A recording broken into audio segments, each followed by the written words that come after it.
अस्सलाम वालेकुम स्टूडेंट्स, उम्मीद है कि आप लोग सब ठीक ठाक होंगे। आज मैं फिर अपनी सीरीज़ की दूसरी वीडियो के साथ आप लोगों के साथ हाजिर हूँ। इस वीडियो में आपके साथ मैं जो चैप्टर नंबर सी लैंग्वेज के जो पहला चैप्टर है, चैप्टर नंबर 8, उसको स्टार्ट करने वाला हूँ। पहले जो मैंने लेक्चर नंबर यानी कि 1 था, जो इंट्रोडक्शन लेक्चर था, उसमें मैंने आपके साथ स्कीम डिस्कस की थी। इस लेक्चर में मैं आपके साथ जो प्रॉपर सी लैंग्वेज का पहला चैप्टर है 8 वाला, गेटिंग स्टार्ट विद सी, वो स्टार्ट करने लगा हूँ। और अगर आपने मेरी पहली वीडियो नहीं देखी तो आपको वो वीडियो लाजमी देखनी है, ताकि आपको पता चल जाए कि हमने अपने पेपर की तैयारी किस तरह करनी है, ताकि वो वीडियो देख के आपको समझ आ जाएगी, फिर उसके मुताबिक आप लोग तैयारी करेंगे। अगर आपने मेरी वीडियो वो पहले नहीं देखी तो उसका मैं लिंक डिस्क्रिप्शन में दे दूंगा, तो पहले वो वीडियो देखें फिर इस वीडियो पे आना है। इंशाल्लाह फिर आपको इससे बेहतर समझ आनी शुरू हो जाएगी कि सीरीज बाय सीरीज चलेंगे, स्टेप बाय स्टेप चलेंगे, तो आप अच्छे तरीके से इस चीज़ को समझ सकेंगे। अब मैं स्टार्ट करता हूँ अपनी क्लास को। जैसे कि मैंने आपको कहा कि मैं सी लैंग्वेज का जो पहला चैप्टर है, chapter number 8, getting start with C, यानी कि सी का यहाँ से स्टार्ट हो रहा है, ठीक है। तो वो मैं आप लोगों के साथ डिस्कस कर रहा हूँ। इसके साथ जो पहली चीज़ है कि सी लैंग्वेज में एक चीज़ आ जाती है चैप्टर नंबर 8 में कि व्हाट इज प्रोग्राम। प्रोग्राम क्या चीज़ है? प्रोग्राम बेसिकली क्या होता है कि एक पीस ऑफ कोड होता है, यानी कि कुछ इंस्ट्रक्शन होती हैं, कुछ हदायत होती हैं जो हम क्या करते हैं, कंप्यूटर को देते हैं। अब कंप्यूटर क्या करता है, उन हदायत पर अमल करता है। अमल करने के बाद यानी कि फिर वो हमें एक रिस्पॉन्स में यानी कि आउटपुट देता है, एक रिजल्ट देता है। ये एक चीज़ प्रोग्राम है, यानी कि कुछ हदायत हम कंप्यूटर को देते हैं, कंप्यूटर उसके ऊपर अमल करता है, अमल करने के बाद हमें एक रिजल्ट देता है, एक आउटपुट देता है, एक आंसर देता है। उसको हम क्या बोलते हैं? प्रोग्राम। कोई बहुत बड़ा तीर नहीं है प्रोग्राम, ठीक है। इनकी एक ऐसी चीज़ है जो हम कंप्यूटर को देते हैं, वो कंप्यूटर को वो चीज़ देते हैं जिसमें कंप्यूटर समझ सकते हैं, इसलिए इसको हम कंप्यूटर प्रोग्राम बोलते हैं, या इसको हम क्या बोलते हैं, प्रोग्राम भी बोलते हैं। और इसको इनके सॉफ्टवेयर भी इसका दूसरा नाम है, यानी कि इसका एप्लीकेशन सॉफ्टवेयर या सॉफ्टवेयर भी इसको कह सकते हो, या प्रोग्राम भी बोल सकते हो, कि हम कंप्यूटर को कुछ देते हैं, वो वाली चीज़ देते हैं जो कंप्यूटर समझ सकता है, इसलिए हम इसको कंप्यूटर प्रोग्राम बोलते हैं, ठीक है। अब ये दूसरी चीज़ पे आपके पास आ जाती है प्रोग्रामिंग लैंग्वेज।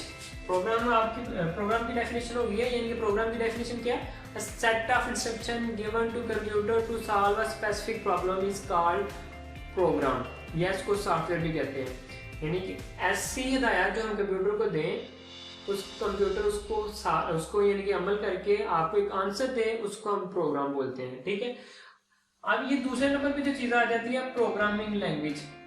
प्रोग्रामिंग लैंग्वेज क्या चीज़ है? जैसे कि एक लैंग्वेज मैं अभी बोल रहा हूँ, मैं एक ऐसी लैंग्वेज बोल रहा हूँ जो पाकिस्तानी इजीली समझ सकते हैं, यानी कि आप इसको उर्दू कह लें, पंजाबी कह लें, इंग्लिश कह लें, कि वो वाली लैंग्वेज जो आप समझ सकते हैं, ठीक है, वो हमारी क्या हो जाएगी? Native language. जैसे कि हमारी कौमी ज़बान क्या है? उर्दू। ये हमारी क्या है? एक नेटिव लैंग्वेज है।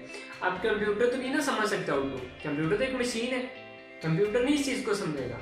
अब कंप्यूटर यानी कि हम क्या करते हैं कि एक ऐसी लैंग्वेज में कोड लिखते हैं जिससे हमें समझ आए, और उसके बाद कंप्यूटर भी उसको समझे।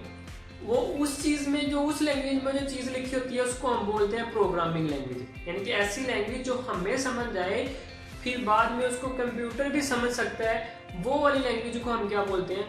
प्रोग्रामिंग लैंग्वेज बोलते हैं। अब प्रोग्रामिंग लैंग्वेज की दो मेन टाइप्स हैं, दो बड़ी टाइप्स हैं, जिसमें से एक है लो लेवल लैंग्वेज, दूसरे आपके पास हाई लेवल लैंग्वेज। यानी कि लो लेवल लैंग्वेज से मुराद है कि ऐसी लैंग्वेज है, ये कह लें कि ऐसी जुबान है जो कंप्यूटर डायरेक्टली समझता है, यानी कि कंप्यूटर को दी जाए वो फौरन समझ जाता है, ठीक है। एक हाई लेवल लैंग्वेज एक ऐसी लैंग्वेज है जो इंसान यानी कि ह्यूमन डायरेक्टली समझता है, कंप्यूटर नहीं इसको डायरेक्टली समझता। यानी कि ये इंसान के करीब तरीन लैंग्वेज है, वो हाई लेवल लैंग्वेज है। जो कंप्यूटर के करीब तरीन लैंग्वेज है वो लो लेवल लैंग्वेज है, ठीक है। अब दूसरे नंबर पे आ जाती है जो लो लेवल लैंग्वेज की मजीद आगे दो टाइप्स हैं, जिसमें से मशीन लैंग्वेज आ जाती है, और दूसरे नंबर पे असेंबली लैंग्वेज आ जाती है। मशीन लैंग्वेज से क्या मुराद है? यानी कि ऐसा प्रोग्राम या ऐसा कोड या ऐसी इंस्ट्रक्शन जो सिर्फ और सिर्फ 0-1 की फॉर्म में लिखी हो, इसमें 0-1-0-1, इसको हम बोलते हैं मशीन लैंग्वेज। कि ऐसा प्रोग्राम या ऐसी इंस्ट्रक्शन या ऐसी हदायत जो सिर्फ और सिर्फ 0-1-0-1-0-1 की फॉर्म में लिखी जाए, उसको हम बोलते हैं, ये क्या है हमारे पास? मशीन कोड है या इसको मशीन लैंग्वेज बोलते हैं। यानी कि ऐसी हिदायत जो 01 की फॉर्म में लिखी जा सकती है और मशीन इसको डायरेक्टली समझता है, इसलिए हम इसको मशीन लैंग्वेज बोलते हैं। मशीन की ये नेटिव लैंग्वेज है 01। आप कुछ भी देते हैं मशीन को, यानी किसी भी किस्म की मशीन को आप कुछ भी देते हैं, उसको कन्वर्ट करके 0 फॉर्म में कन्वर्ट करके फिर उसको अंडरस्टैंड करता है, फिर उसको आंसर लेने के लिए उसके ऊपर प्रोसेस करता है। प्रोसेस करने के बाद फिर आपको जो आउटपुट देता है, यानी कि वो सेंटर में ट्रांसलेटर इस्तेमाल किए जाते हैं। वो नेक्स्ट इंशाल्लाह हमारा टॉपिक आएगा, तब इसको ट्रांसलेटर को डिस्कस करेंगे। फिर वक्त आप ये समझ लें कि ऐसा प्रोग्राम जो 01 की फॉर्म में लिखा जाता है उसको हम क्या बोलते हैं, मशीन कोड या मशीन लैंग्वेज बोलते हैं। दूसरे नंबर पे असेंबली लैंग्वेज। ठीक है, असेंबली लैंग्वेज एक ऐसी लैंग्वेज है जो इंग्लिश लाइक वर्ड्स होते हैं, उनको हम क्या बोलते हैं, असेंबली लैंग्वेज। जैसे कि हम सब्ट्रैक्शन को सब लिखते हैं, सब्ट्रैक्शन को सब लिख सकते हैं ना, और एडिशन को हम क्या लिखते हैं, ऐड। ये हमारे पास क्या है, निमोनिक्स है। ये क्या हमारे पास है, निमोनिक्स। इसको हम क्या बोलते हैं, असेंबली लैंग्वेज। इसको हम क्या बोलते हैं, असेंबली लैंग्वेज। यानी कि ऐसी लैंग्वेज जो इंग्लिश लाइक वर्ड्स में लिखी जाए शॉर्टकट वे में, उसको हम क्या बोलते हैं, असेंबली लैंग्वेज, या उसको हम क्या बोलते हैं, निमोनिक्स। ये थी हमारे पास लो लेवल लैंग्वेज। अब मैं डिस्कस कर लेता हूँ हाई लेवल लैंग्वेज। यानी कि जो हाई लेवल लैंग्वेज एक ऐसी लैंग्वेज है जो इंसान इजीली समझ सकता है लेकिन मशीन उसको नहीं समझ सकती। यानी कि ये इंसान के करीब तरीन लैंग्वेज होती है लेकिन मशीन के करीब तरीन नहीं है, मशीन से ये दूर दूर है। इसके लिए जो हमने मशीन को समझाना हो तो उसके लिए हम ट्रांसलेटर इस्तेमाल करते हैं। वही जो मैंने बात की है, ट्रांसलेटर का टॉपिक नेक्स्ट आएगा इंशाल्लाह, हम तब डिस्कस करेंगे उसको डिटेल में। अभी फिलहाल वक्त ये समझने कि हाई लेवल लैंग्वेज वो वाली लैंग्वेज होती है जो इंसान समझ सकता है लेकिन मशीन उसको नहीं समझ सकती, उसको हम क्या बोलते हैं, हाई लेवल लैंग्वेज बोलते हैं। ठीक है, इसकी एग्जांपल आप समझ लेंगे, जैसे कि सी हम पढ़े, ये एक हाई लेवल लैंग्वेज है, C++ है, कबोल है, फोर्ट्रान है, ये सारी क्या है, हाई लेवल लैंग्वेज है। ठीक है, उसके बाद आ गया आपके पास टॉपिक है properties of high level language या characteristics of high level language, या इसको हम कह लेंगे खसूसियत हाई लेवल लैंग्वेज की क्या है, वो डिस्कस करने लगा हूँ। 1 बाय 1 मैं डिस्कस करता हूँ। और ये क्वेश्चन भी इंपॉर्टेंट है पेपर के हवाले से, लॉन्ग क्वेश्चन में आ जाता है, लॉन्ग में तो शॉर्ट में लाजमी पूछा जाता है कि हाई लेवल लैंग्वेज की कैरेक्टरिस्टिक्स क्या है। इसमें सबसे पहले आ जाता है इजी टू लर्न। यानी कि आपके पास properties of high level language में सबसे पहले क्या आ जाता है, पहला यानी कि पहला स्टेप क्या है इसका, easy to learn. High level language की हम कैरेक्टरिस्टिक डिस्कस करने लगे हैं। मैंने पहले बोला कि हाई लेवल लैंग्वेज कौन सी लैंग्वेज है, कि ऐसी लैंग्वेज जो इंसान को समझ आती है, इसकी वजह से हम इसको हाई लेवल लैंग्वेज बोलते हैं। अब ये इसका सबसे पहला स्टेप है इजी टू लर्न। नाम लिखा है इजी टू लर्न, जरा तवज्जो करिएगा। इजी टू लर्न यानी कि आसानी से सीखना, यानी कि इजीली आप क्या कर सकें, इसको सीख सकें।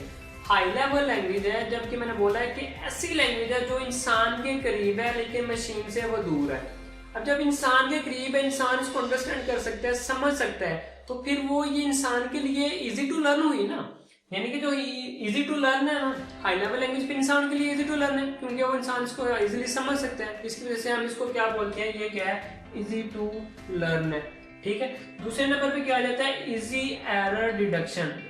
एरर बोलते हैं गलतियों को, एरर किसको बोलते हैं, गलतियों को। डिडक्शन क्या होता है, निकालना, एरर मालूम करना। ठीक है, ये चीज क्या हो जाती है, डिडक्शन।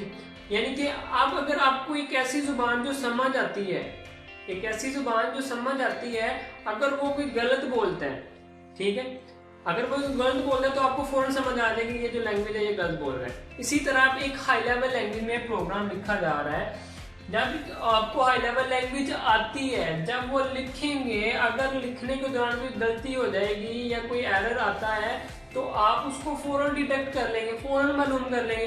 क्यों मालूम कर लेंगे, आपको वो लैंग्वेज आती है, क्योंकि एक हाई लेवल लैंग्वेज है, इंसान को आसानी से समझ आ जाती है, जिसकी वजह से आप इजीली क्या कर सकते हैं, इस एरर को मालूम कर सकते हैं, जिसकी वजह से इस हाई लेवल लैंग्वेज को बोला जाता है, ये क्या है, इजी एरर डिडक्शन। यानी कि आसानी से आप इसमें से गलतियां रिमूव कर सकते हैं। तीसरे नंबर पे है स्टैंडर्डाइज सिंटैक्स। स्टैंडर्डाइज सिंटैक्स यानी कि एक इसका स्टैंडर्ड बना लिया है। जैसे कि आप फर्ज करेंगे ABC लिखते हैं, ABCD, यानी कि एक तरतीब से लिखते हैं। कभी ऐसा भी हुआ कि जब आप ABC लिखने बैठे हैं, A के बाद डायरेक्ट D लिख दें, नहीं ना, एक आपने स्टैंडर्ड है, एक रूल है, एक सिंटैक्स है, उसके मुताबिक आप लिखते हैं ना। इसी तरह क्या है कि C लैंग्वेज की, यानी कि एक हाई लेवल लैंग्वेज है, उसका एक प्रॉपर सिंटैक्स है, उसका एक प्रॉपर रूल है, उसके मुताबिक आपने क्या करना है, कोड लिखना है। अगर उस कोड को फॉलो नहीं करते तो वो जो आप लिखेंगे कोड वो गलत होगा। जैसे मैंने बोला कि अगर आपको दे दी जाए ABC लिखने के लिए ABCD ऐसे लिखेंगे ना, ऐसा नहीं होगा। आप A लिखेंगे फिर D लिखेंगे फिर F लिखेंगे, इस तरह नहीं, ये गलत हो जाएगा, यानी कि आप उसको रूल को फॉलो नहीं कर रहे ABCD, इस तरह वो गलत है। इसी तरह आपको C लैंग्वेज का भी या कोई भी हाई लेवल लैंग्वेज ले लें, उसका भी एक प्रॉपर सिंटैक्स होगा, वो स्टैंडर्डाइज है, उसी को फॉलो करना है, उसी के मुताबिक आपने कोड लिखना है। अगर उससे हटकर लिखने की कोशिश करेंगे तो तब भी एरर आ जाते हैं। ठीक है, ये था स्टैंडर्डाइज सिंटैक्स। चौथे नंबर पे आपके पास deep hardware knowledge not required, यानी कि आप हार्डवेयर को कंट्रोल करना है लेकिन आपको हार्डवेयर का नॉलेज नहीं है, लेकिन आप एक ऐसा C लैंग्वेज या हाई लेवल लैंग्वेज में प्रोग्राम लिखते हैं जो किसी हार्डवेयर को कंट्रोल करता है। कहते हैं कि अगर आप उसको लिए कोडिंग आती है, आपको प्रोग्रामिंग आती है, ठीक है, लेकिन आपके पास हार्डवेयर का नॉलेज नहीं है तो तब भी ठीक है। यानी कहते हैं कि अगर हार्डवेयर का नॉलेज है या नहीं है वो एक अलग बात है। अगर आपको प्रोग्रामिंग आती है तो आप इजीली किसी भी हार्डवेयर को क्या कर सकते हो, कंट्रोल कर सकते हो विद प्रोग्रामिंग। ये था यानी कि इसका स्टेप नंबर 4, यानी कि प्रॉपर्टीज नंबर 4। अब प्रॉपर्टीज नंबर 5, मशीन इंडिपेंडेंस क्या होता है?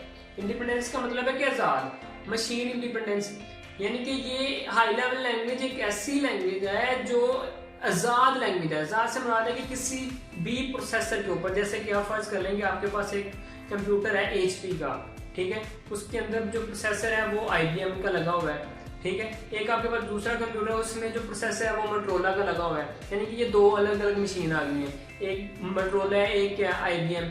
कहते हैं कि आप चाहे मोटरोला पे काम करें चाहे आप IBM पे काम करें, एक मशीन से कॉपी करके आप डाटा किसी दूसरी मशीन पे रख लें, यानी कि IBM वाली मशीन से कॉपी किया, आप वही प्रोग्राम को आप क्या करते हैं कि मोटरोला वाले IBM यानी कि प्रोसेसर के ऊपर चला रहे हैं तो इजीली चल जाएगा। यानी कि ऐसा नहीं होगा कि जिस मशीन के ऊपर बनाया कि उसी मशीन पे चलता है, दूसरी मशीन पे वो प्रोग्राम नहीं चलता।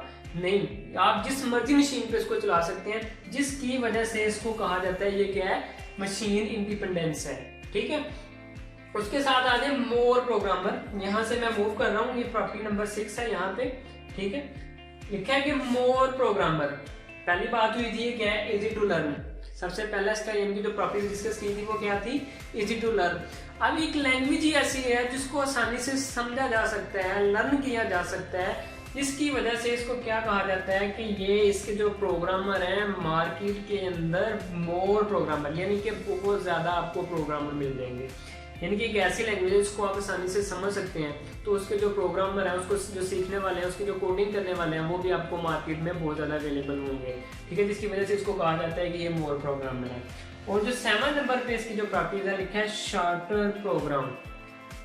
शॉर्टर प्रोग्रामर यहाँ से मुराद है कि आप लो लेवल लैंग्वेज का कोड ले लें और हाई लेवल लैंग्वेज का कोड ले लें। जो लो लेवल लैंग्वेज का जो कोड होगा वो बहुत ज़्यादा तादाद में आपने लिखा होगा तो वो काम छोटा सा करता होगा। ठीक है, अब शॉर्टर प्रोग्राम यानी कि हाई लेवल लैंग्वेज की एक छोटी सी स्टेटमेंट ले लें और ये जो आपका लो लेवल लैंग्वेज का काम है वो बहुत ज़्यादा करती है। यानी कि छोटा सा आप कोड लिखें, आप high level low level language का बहुत ज़्यादा काम ले सकते हैं। अगर इसलिए इसको हम क्या कहा, इसको हम कहते हैं कि ये क्या है, शॉर्टर प्रोग्राम। छोटे प्रोग्राम से हम बहुत ज्यादा काम ले सकते हैं, जिसकी वजह से इसको शॉर्टर प्रोग्राम कहा जाता है। अभी तक जो मैंने डिस्कस किया है, आप किसी चीज की समझ नहीं आई तो आप कमेंट बॉक्स में आप मुझे कमेंट कर सकते हैं, सर इस चीज की समझ नहीं आई, तो इंशाल्लाह मैं उस टॉपिक को मजीद आपके उस टॉपिक पर डिस्कस करके एक वीडियो बना के आप अपलोड कर दूंगा। अगर आप मेरे चैनल पे न्यू है तो काइंडली मेरे चैनल को सब्सक्राइब कर लें और बेल के बटन को प्रेस कर लें ताकि हर न्यू आने वाली वीडियो का नोटिफिकेशन आप तक पहुंच जाए। अल्लाह हाफिज, मिलते हैं नेक्स्ट वीडियो में।